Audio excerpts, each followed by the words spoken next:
সর্বনাশ হয়ে গেছে। কি বলো? কি সর্বনাশ হয়েছে? আমার আব্বা। হায় হায়, তোমার আব্বা মারা গেছে। হায় হায় রে, গরমে কত মানুষ শীত স্ট্রোক করে মরে যেতেছে, তাই বলে তোমার আব্বা মরে যাবো? আমার কি শ্বশুর কইতাছো তুমি এগুলো? আব্বা মরে নাই তো। তাহলে কার আব্বা মারা গেছে? এরকম মরা কান্দা কান্দেছো কেন?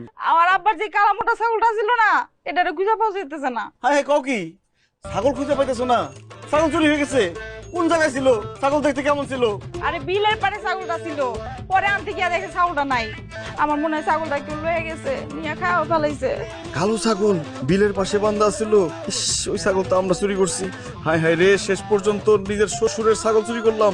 মনে হইতেছে হাড্ডি মাংস সব আজকে আমার আলাদা হইব। আল্লাহ আমার চোখটা বাঁচাই। আই কি চিন্তা করো?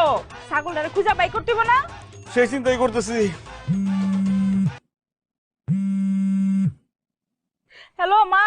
তোর বাপে ছাগল যে চুরি করছে না, সে চোরটি সব ধরা পড়ছে। ছাগল চোর ধরা